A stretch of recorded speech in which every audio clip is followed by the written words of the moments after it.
Salut à tous, je vous présente cette émission avec la manette. Ce que vous voyez là, c'est la manette de mon réalisateur. Bah écoutez, il n'arrêtait pas de jouer, alors du coup je l'ai confisqué.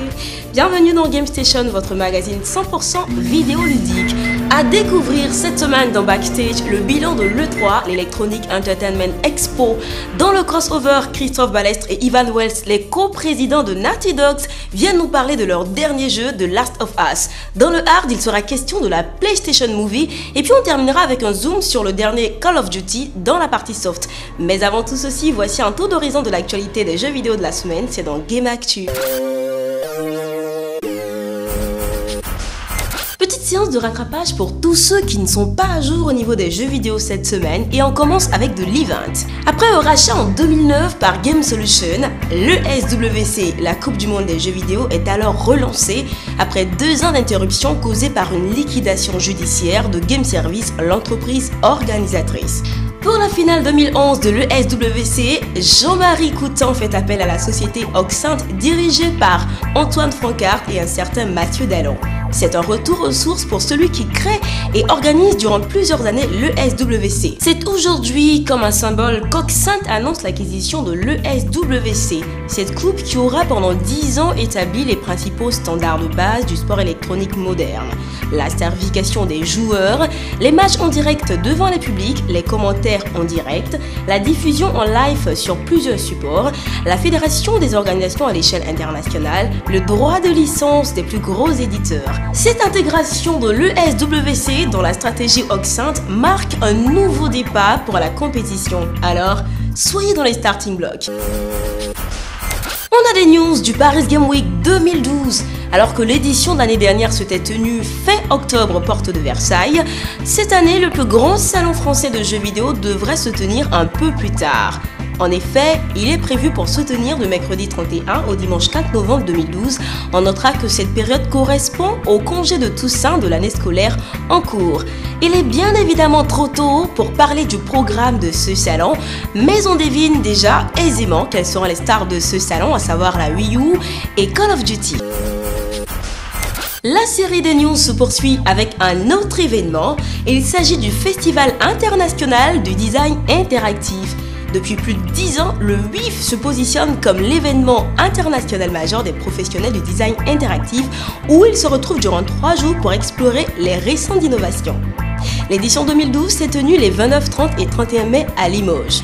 À l'occasion de cette 5e édition du WIF, les ateliers et conférences se sont axés autour de 3 thématiques majeures, à savoir les enjeux, l'innovation, les métiers.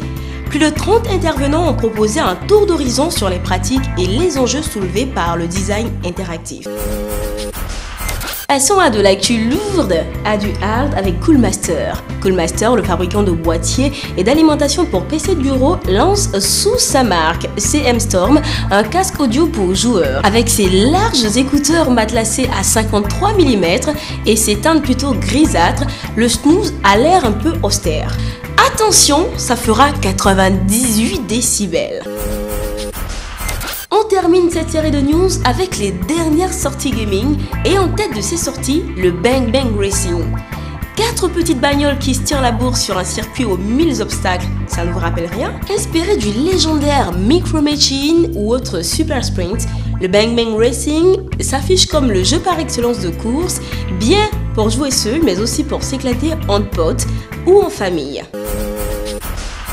Bonne nouvelle pour les fans de Luxor, l'opus 5 du titre vient de voir le jour avec un nouveau design, une sensation plus démentielle et des effets plus réussis. Pas de doute, nos femmes au bureau vont adorer. On annonce le jeu vidéo des JO. Londres 2012 vous plonge dans l'univers des JO sur PC.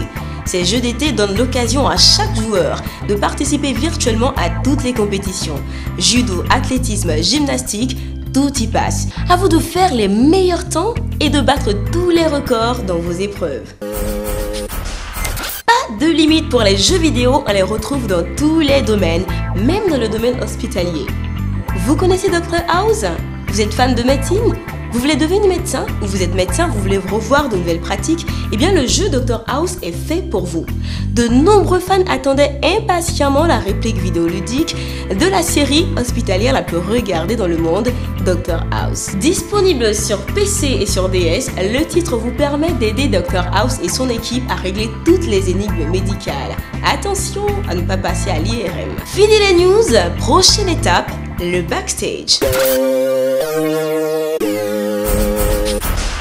Cette semaine dans Backstage, retour sur l'E3, l'Electronic Entertainment Expo qui réunit chaque année les plus grands acteurs du marché vidéoludique et qui se tient dans l'immense Convention Center de Los Angeles. La dernière édition a encore révélé des pépites comme le DLC de Battlefield 3 qui a fait sensation, le Star Wars 1313 et bien d'autres. Vous n'y étiez pas? Voici le bilan.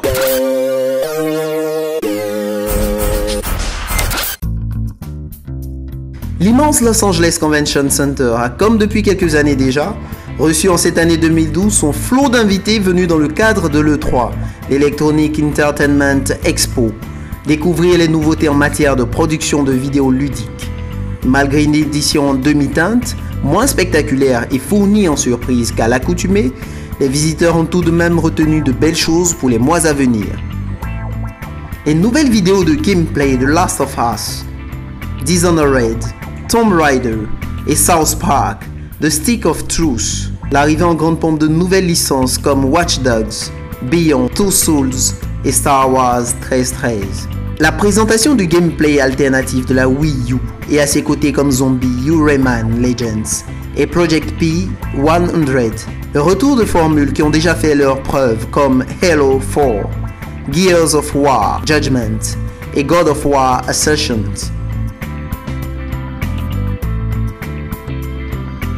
On pourra aussi noter la Xbox Smart Glass, consistant à relier via une appli votre smartphone ou tablette à votre 360.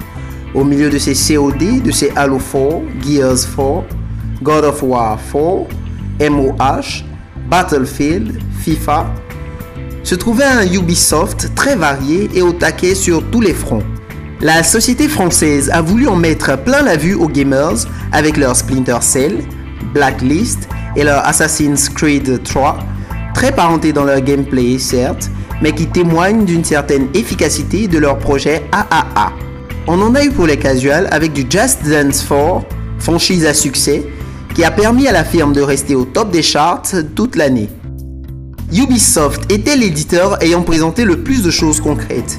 Et si Warner Bros a tenté de faire pareil avec son portage de Batman, Arkham City, et sa démo qui ramait de Lego City, c'est bien Ubisoft qui sauve la mise de Nintendo, le constructeur lui-même s'appuyant sur le New Super Mario Bros. Les rumeurs ont été nombreuses et insistantes cette année concernant la Xbox 3 alias Durango et la PS4, mais les deux constructeurs ont tenu bon. Il faut rentabiliser cette génération. Microsoft s'étant même permis d'affirmer à la presse que la 360 sera encore active pendant 2 ans, en sachant qu'il y a toujours un laps de temps important entre l'annonce d'une machine et sa sortie, il faudra attendre les nouvelles consoles pas avant 2014.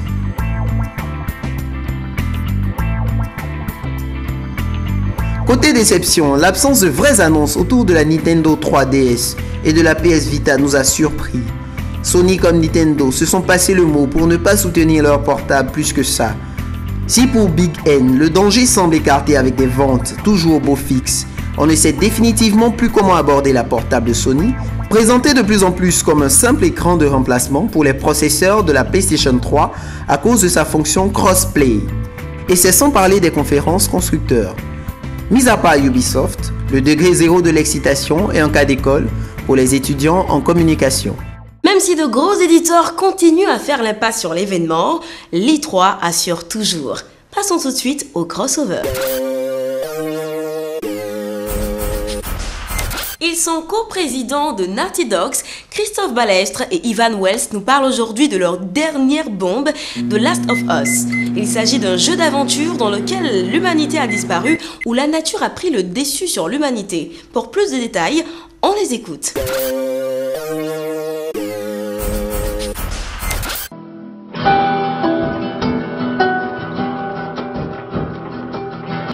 Je suis Ivan Wells, coprésident de Naughty Dog. Je suis Christophe Balestra, coprésident de Naughty Dogs. The Last of Us est un projet initié par Bruce Straley et Neil Druckmann. Ça fait 2 ans qu'une équipe à part travaille sur le projet. Nous venons à peine de terminer Uncharted 3 et nous n'avons vraiment pas eu le temps de souffler. Mais heureusement, les vacances arrivent. Et comme nous étions aussi très occupés par l'annonce officielle de Last of Us, qui a été, je peux le dire, un succès. Mais il nous arrive souvent de dormir. Oui, de temps en temps.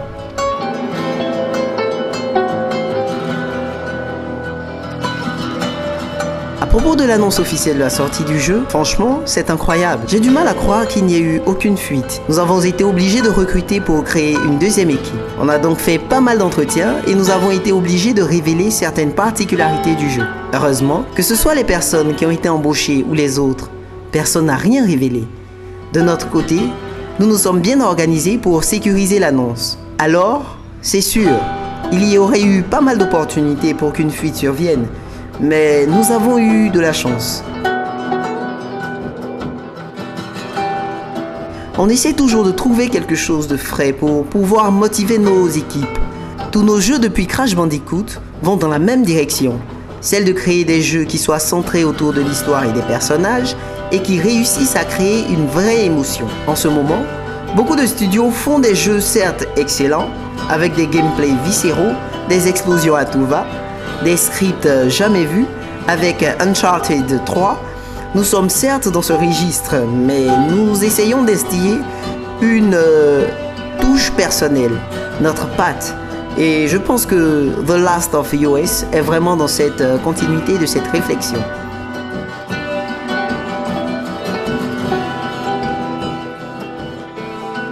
Comme vous le savez, on a développé pas mal de technologies pour mettre au point le moteur de Uncharted et exploiter au maximum la PS3. C'était une évolution naturelle pour nous de l'utiliser sur un autre projet. Car nous avons ici des gens très talentueux qui avaient besoin d'un nouveau support pour s'épanouir. Prendre plus de liberté. Donc on a commencé à en parler très tôt après la fin de Uncharted 2 avec Bruce et Neil et on les a rapidement donné le feu vert.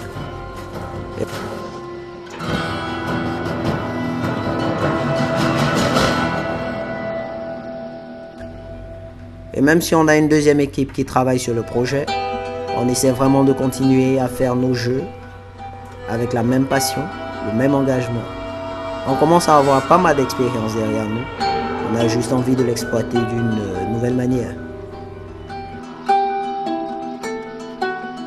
Pendant 6 mois, Neil et Bruce ont vraiment cogité tous les deux sur le projet, à poser le maximum d'idées sur le papier.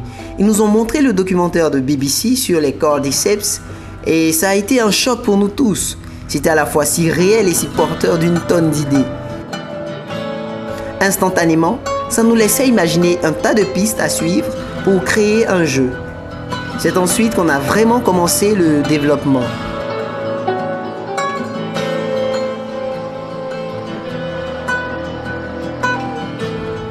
L'une des signatures de Naughty Dogs, c'est de créer des environnements magnifiques et luxuriants. On a tout de suite imaginé que si l'espèce humaine devait venir à s'éteindre, le monde entier serait submergé par la nature qui réclamerait son dû.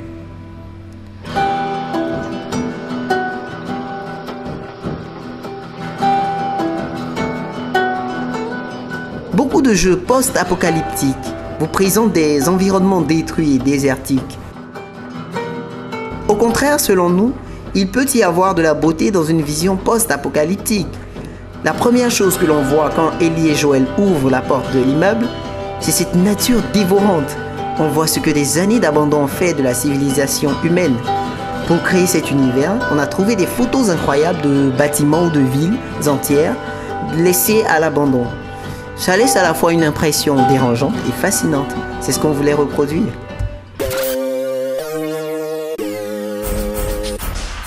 Après la découverte de ce nouveau jeu qui va certainement vous brancher, nous passons tout de suite à la prochaine étape de cette émission, le Hard and Soft.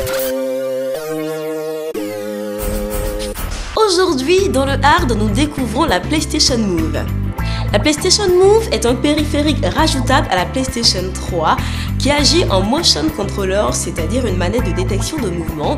Elle est aussi appelée la PS Move. Le système de la PlayStation Move est composé d'une caméra appelée la PlayStation Eye, d'une manette de détection de mouvement composée d'un accéléromètre, d'un capteur gyroscopique, des touches croix, carré, rond, triangle, les PS et Move, le bouton Start situé sur le côté droit, le bouton Select situé sur le côté gauche, la gâchette T située à l'arrière est surmontée d'une boule lumineuse capable de changer de couleur selon la situation. Une manette de navigation optionnelle avec les touches croix, rond, le PS, une croix directionnelle et les touches L1 et L2 ainsi qu'un joystick.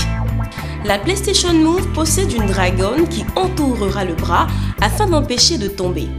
Les deux derniers éléments se communiquent par Bluetooth et intègrent un petit écran LED afin d'indiquer la mise sous tension ou le clignotement pour la recharge, créent des vibrations et ont une autonomie de plus de 10 heures. Il est possible d'utiliser le DualShock 3 ou le 6-Axis en complément de la PS Move. Le temps de latence devrait être de 22 millisecondes.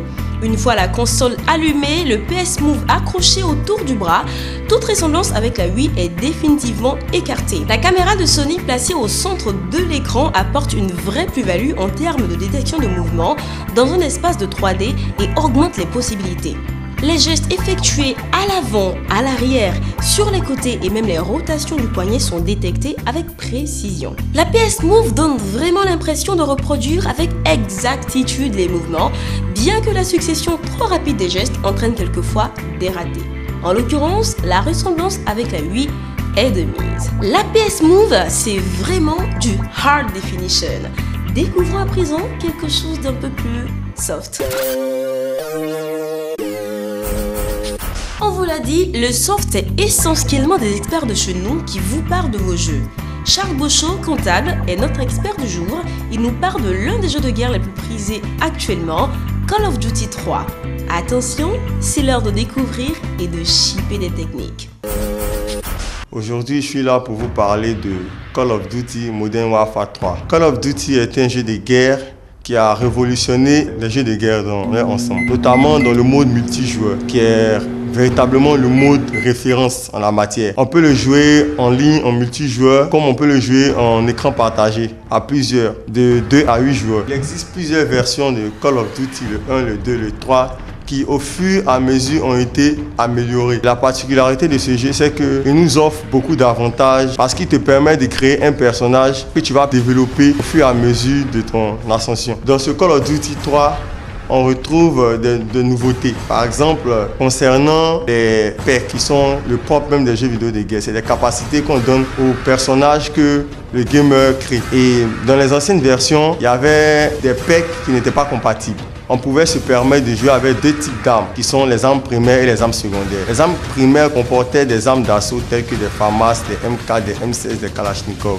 ou des armes comme les snipers, ou des armes lourdes comme des 12-7, des 14-7, et des armes pour les attaques sous-marines, qu'on pouvait associer à des armes secondaires telles que les revolvers, des mitrailleuses comme les mini-Uzi. Mais dans la nouvelle version, on peut associer deux types d'armes, des armes d'assaut comme les M4 et les FAMAS. Ce perk, c'est le overkill. Il existe à un certain niveau. Plus ton personnage est développé, il peut se permettre de jouer avec deux armes d'assaut, ce qui multiplie tes choix tactiques. La seconde particularité, il y a ce qu'on appelle des killstreaks. Dans l'ancienne version, les killstreaks sont des aides telles que les bombardements aériens, les appels d'hélicoptères, les appels de chars et autres qui apparaissaient lorsque vous descendez un certain nombre d'adversaires à la suite. Alors que dans la nouvelle version, ils ont séparé ces killstreaks en 3 parties. Il y a ce qu'on appelle des killstreaks d'assaut, c'est-à-dire vous devez éliminer vos adversaires successivement sans mourir une fois. Ça vous donne des killstreaks d'attaque vraiment assez puissantes comme les attaques d'hélicoptères, les attaques d'hélicoptères de combat, des boucliers, des combinaisons de combat qui vous protègent de toutes les attaques de balles et autres. Et il y a aussi des killstreaks de support. C'est plus pour vous aider à brouiller le radar d'un adversaire, essayer de détecter un adversaire qui n'est pas sur votre radar, qui vous permet même d'activer l'EMP, qui est une bombe électromagnétique qui paralyse tous les systèmes électroniques de votre adversaire. Et l'autre nouveauté, c'est le mode spécialiste. Le mode spécialiste vous permet d'utiliser tous les aides du jeu.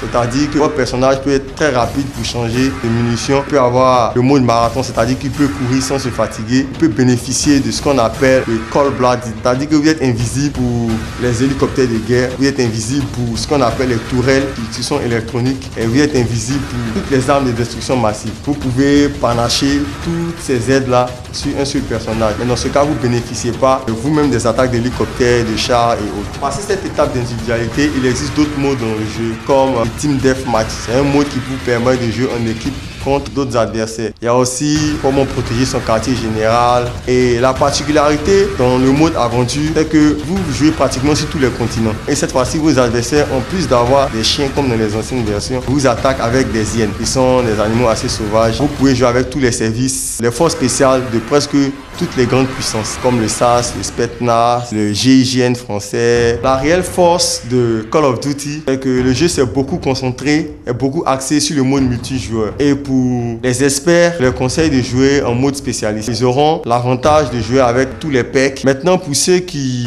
sont pas trop expérimentés, qui n'ont pas l'habitude de jouer, je leur conseille de jouer avec le mode support. Call of Duty comprend plusieurs parties, le mode multijoueur, le mode aventure. Il y a aussi un mode qui est très plaisant, qui est opération spéciale. C'est un mode qui vous permet d'effectuer certaines opérations telles que la capture, le déminage ou bien le sauvetage de personnalités importantes. C'est un mode très exclusif qu'on peut jouer seul ou à deux et à plusieurs niveaux, notamment le mode vétéran qui est quasiment injouable parce que l'intelligence artificielle est assez élevée. Il existe aussi un autre mode où ton personnage commence avec un simple revolver. Au fur et à mesure, tu dois descendre des adversaires pour gagner de l'argent et améliorer ton personnage. Ça va lui permettre d'acheter des armes, des bombes, des grenades, pouvoir faire des appels à une escouade pour le protéger quand la force de frappe de l'ennemi est trop, pouvoir acheter des aides comme des hélicoptères qui vont vous aider quand vous ne pourrez plus faire face au nombre des ennemis. C'est un mode vraiment plaisant qui n'a pas de fin parce qu'on joue jusqu'à ce qu'on atteigne le level, je crois 80, qui est le dernier level. Call of Duty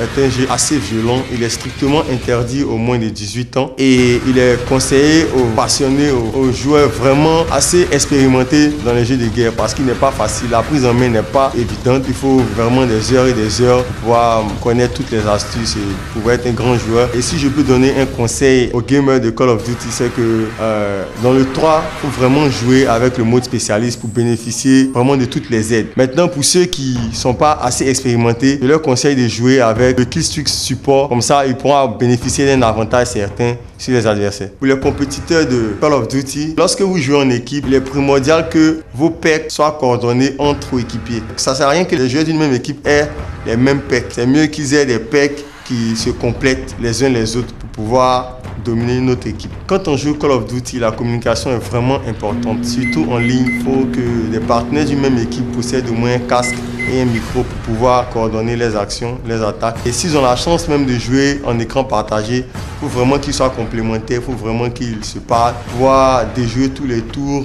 et pouvoir mener une attaque vraiment propre pour gagner la partie. Call of Duty 3 se joue exclusivement sur PlayStation 3, Xbox 360 et une version PC qui existe. Mais il a existé des versions précédentes comme le Call of Duty 2, le Call of Duty 1 qui se jouait exclusivement sur la PS2. Pour la version PC, vous pouvez disposer d'un Pentium 4, un disque dur de au moins 50 Go de lui, une carte graphique Nvidia parce que les graphiques sont assez bluffants pour profiter au maximum de tous les dessins. Une mémoire RAM de 4 Go. Call of Duty est un jeu vraiment passionnant qui nous immerge dans le quotidien des soldats, des forces spéciales, qui nous montre les difficultés, qui nous montre à quel point les décisions importantes qu'ils prennent dans des moments vraiment difficiles. Et ce qui est bien dans le jeu, c'est qu'il y a des citations des grandes personnalités politiques ou même de l'armée à chaque fois que tu échoues une mission. Même de certains grands philosophes comme Nietzsche qui nous montrent que la guerre n'a vraiment pas sa raison d'être Ça serait bien pour un soldat ou bien un corps habillé de jouer à ce jeu. Il pourra partager son quotidien avec sa famille ou ses amis dans une ambiance bon enfant. Si je devais noter Call of Duty sur l'ensemble des jeux de guerre que j'ai eu à jouer, comme la série des conflits, les Battlefield, les Ghost Recon, je donnerais 18 sur 20 pour les graphismes, le gameplay, les personnages, la réalité, la jouabilité et puis le fun. Alors, qui vous a dit qu'en comptable ça ne sait pas jouer au jeu? Qui? J'espère que vous avez beaucoup apprécié et que vous ferez certainement partie de nos prochains experts. Oh là là! Game Station, c'est déjà terminé. Allez, à la semaine prochaine pour un nouveau numéro. D'ici là, tous à vos manettes et go!